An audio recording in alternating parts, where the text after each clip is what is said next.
सरकारी अस्पताल में पैसे जमा करने के बाद ही होता है इलाज, उसके बाद ही मिलती है दवाइयाँ। दरअसल इस प्रकार की खबरें रांची जिले के बुंडू अनुमंडल के अनुमंडलीय अस्पताल से निकलकर सामने आ रहा है, जहां कल देर शाम बुंडू अनुमंडल के एक गांव से एक प्रसव के लिए महिला को एडमिट कराया गया, जिसके बाद वहां कार्यरत नर्स द्वारा उनके परिजनों से पैसे की मांग की गई। उसमें ये कहा गया कि पहले 1500 रुपये जमा करो, उसके बाद ही दवाइयाँ उपलब्ध कराई जाएगी और फिर इलाज शुरू किया जाएगा। तो आइए मैं सुनवाता हूँ कि किस तरह से पीड़ित ने बताया कि उनसे 1500 रुपये की मांग की गई थी। हालांकि पीड़ित परिवार के लोग इलाज के लिए जल्दी से किसी तरह से 1000 रुपये देने के लिए तैयार हुए, लेकिन उनका आरोप है कि वहां कार्यरत नर्स 1000 रुपये लेने से मना किए। उन्होंने कहा कि उसे पूरे पैसे 1500 रुपये ही चाहिए। तो आइए मैं सुनवाता हूं कि रांची जिले के बुंडू अनुमंडल के अनुमंडलीय अस्पताल में किस तरह से पैसे का खेल होता है, किस तरह से गरीबों से पैसे की लूट की जाती है।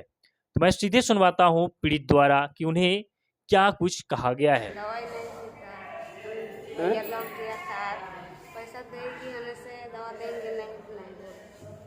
इसका पिताजी आएगा उसके बाद देंगे, उसके बाद कर देंगे। इसका पिताजी आएगा तब दवाई देंगे बोला। हाँ, सब बाद में पैसा दे देंगे तब 1500 बोला, बाद में 1000 दवा सब दे। पैसा दिए हैं वो? पैसा लिया था। है? पैसा लिया था। पैसा लिया? हाँ। कितना? 1000 रुपया। क्यों लिया? नहीं क्यों लिया? तो दवा सब नहीं देंगे बोल रहा था। दवाई नहीं देंगे? हाँ। किस लिए? कौन लिया? नष्ट। नर्स लिया? हाँ। क्या बोला?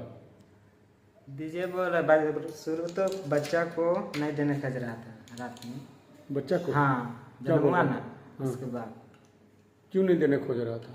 तो पैसा दीजिए ले जाइए बोल रहा था। हाँ। उस समय नहीं दिया ना पैसा, इसीलिए दवा सब रात में भी नहीं दिया। आज सुबह में बोल रहे हैं ना वैसा बोल रहा है कि यहाँ पैसा उसका पापा ना देगा, पैसा उसका पापा आएगा तब ना होगा बोल रहे। नहीं दीजिए ऐसा मत कीजिए बोल चुपचाप रहा। हक से दवा तो दिया कि सरकारी हॉस्पिटल है ना, फ्री हाँ। इलाज होता है ना। हाँ। तो फिर क्यों दिया? मांग रहा था, नहीं तो दवा सब नहीं दे रहा है। बताइए आप कौन है, क्या नाम हुआ आपका? मेरा मामा का बेटी है। तो रात को समय हमको फ़ोन किया, हम आए, उसके बाद हम चले गए। उसके बाद मैंने मेरा बाद में ही इसे प्रसव हो गया। अच्छा। उसके बाद प्रसव होने के बाद मैंने बच्चा को नहीं दे रहा था, तो उसमें पैसा मांग रहा था, तो 1500 मांग रहा था। भैया मैंने 1000 देने को तैयार था, 1000 हम नहीं लेंगे, हम पूरा 1500 लेंगे बोले। तो उसमें हमको फ़ोन किया, उसमें फिर और हम आए, कौन चीज़ का पैसा लगेगा बोल रहे हैं। तो उसके बाद कुछ नहीं बोला। हम कहा बोला अपना चीज़ से देना दे दीजिए। तो हम 500 रुपया हम दे रहे थे, लेकिन 500 रुपया नहीं ले जाओ, हम नहीं लेंगे पैसा। हम कौन धमकी दे रहे हैं बोल के बोला। क्या धमकी दे रहा था? हाँ, उनको और उन लोग को बोला? तो हम बोले कि हम ज़मीन दिए हैं, का पैसा देने के लिए हम ज़मीन दिए हैं ऐसा बोले। और सुबह मैंने दवा मांग रहा था इन लोग को, तो दवा नहीं दे रहा था। क्या बोला? दवाई नहीं देंगे? हाँ, नहीं देंगे बोला। फिर भैया हमको और फ़ोन किया, तो हम इसको बोले कि पैसा नहीं देना है बोलते। तो इसका तबीयत भी ख़राब होता जा रहा है। इसमें हम लोग सोचा कि 1000 के चलते और तबीयत ख़राब होगा, सोना दे देंगे बोला। उसके बाद दे दिया।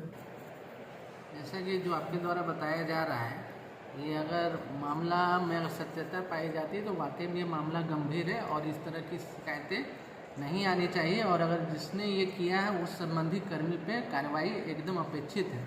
तो अगर ऐसा हुआ है तो हम लोग इसकी गहनता से जांच कर लेते हैं। हम लोग वहाँ के प्रभारी चिकित्सक को ही इसका जांच कर देते हैं और साथ में एक हमारे यहाँ के मजिस्ट्रेट साहब को मैं उसे लगा देंगे। और अगर पैसे मांगने की बात और पैसा लेके ही दवाई देने की बात सही पाई जाएगी तो हम संबंधित जो कर्मी होंगे उनके बर्खास्तगी या कार्यमुक्ति हेतु कार्रवाई के लिए उच्च अधिकारियों को पत्र प्रेषित करेंगे। तो आपने अभी सुना पीड़ित और पीड़ित के परिवार से कि किस तरह से पैसे की मांग यानी पैसे की उगाही की जाती है। हालांकि इस मामले को लेकर बुंडू अनुमंडल के अनुमंडल पदाधिकारी ने बताया कि इस मामले को लेकर जांच कराई जाएगी और अगर जांच में दोषी पाया जाता है तब फिर उस पर कड़ी कानूनी कार्रवाई की जाएगी। तो फिलहाल बने रहिए द झार न्यूज़ के साथ और देखते रहिए द झार न्यूज़।